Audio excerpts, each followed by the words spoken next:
A term called talking season, which was coined by legendary head football coach Steve Spurrier, really defines this 4-day period, SEC Media Days, and it never fails with storylines. The opening day of SEC Media Days just concluded a few hours ago, Wyatt, and from Missouri, head coach Eli Drinkwitz and his players are entering next season with a common motto, STP, or something to prove.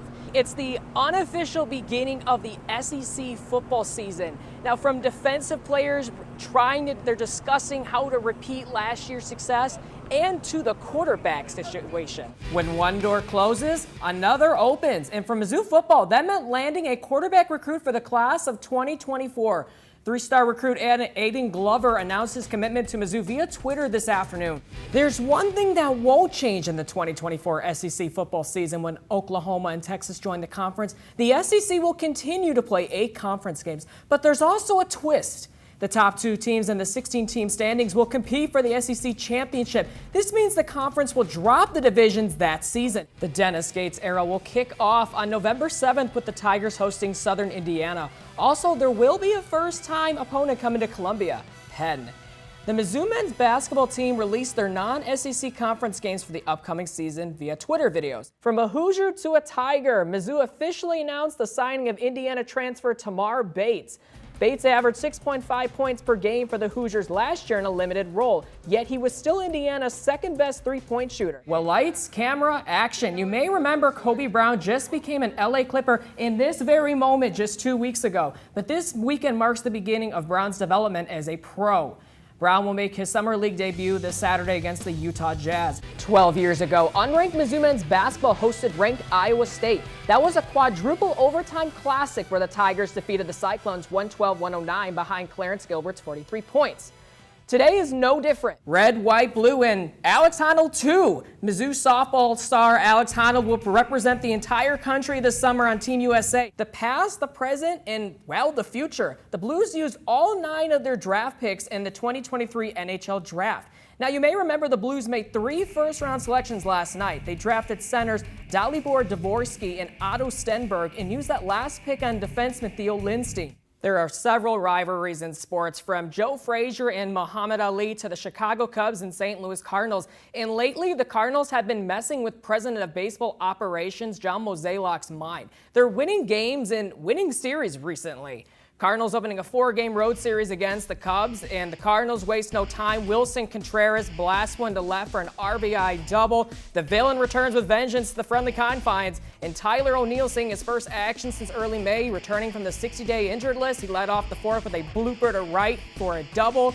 In the same inning, Nolan Arenado rips one opposite field to clear the bases. That capped a 4-run inning, and the Cardinals continue to pile on runs as they lead 7-1.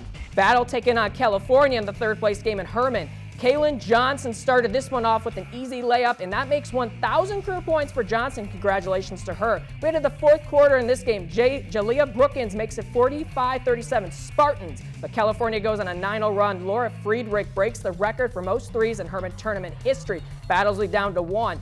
20 seconds later, Ella Bailey gives the Pintos a 46-45 lead. Then less than a second left, Jalea Brookins gets the board, and she is fouled. She made the 1 free throw, and we're heading to overtime. In overtime, it's Kalen Johnson with the backdoor cut, battles on top, and they're going to take 3rd place, winning this one 56-54. How do you like your Boone County, north or south? It's Southern Boone and Hallsville. The game was close all night. Kristen Jones hits the 3 to tie it at all at 11. With a minute left in the first half, Kyra Massey finds Emily DeHaas. Eagles down by 2. In the 4th quarter, Eagles up by 5. Peyton Thonin, backdoor cut and 1. That brought Hallsville to within 2.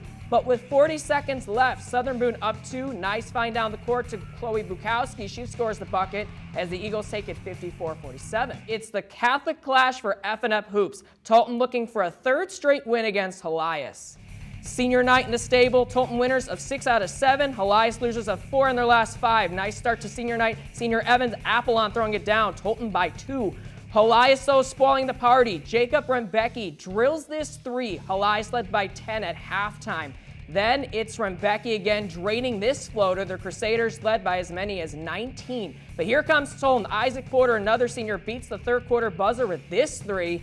Then it's Zay Wilson, throws it up to Apollon for an alley-oop. It's an 8-point game. Nice dunk there. But a freshman sealed the deal for the Satyrs. Logan Hillman, and one. He had 22 points as Elias crashed the senior night 68-57. Game 2 at Taylor Stadium. Tigers down 2-0 in the second till Ty Wilmsmeyer blasts one to left. His second homer of the series ties the game at 2.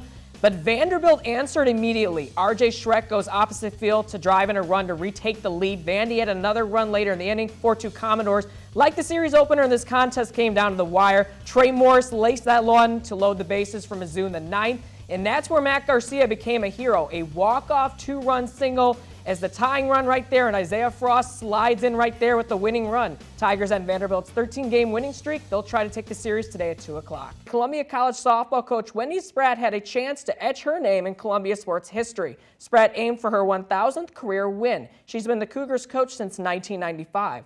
All smiles as the Cougars face Harris Stowe. They won the first game of the doubleheader, so history's on the line in Game 2. The bats were hot for the Cougars. The Hickman grad Athena Wheeler hammers a 3-run shot for Columbia College. They led 13-1. Plenty of run support for Jaslyn Gottman in the circle. Gottman tallied 10 strikeouts. She struck out the side to end it, and that's win number 1,000 for Wendy Spratt.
Attention to the music.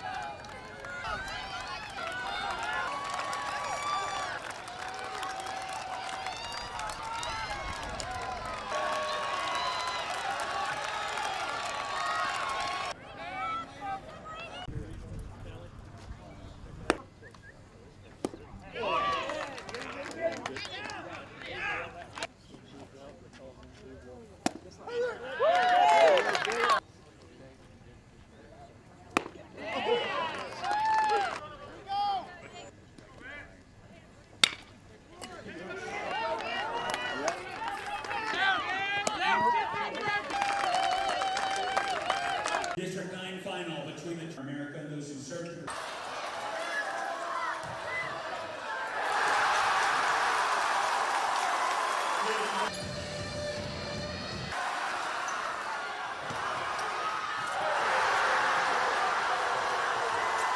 Junior.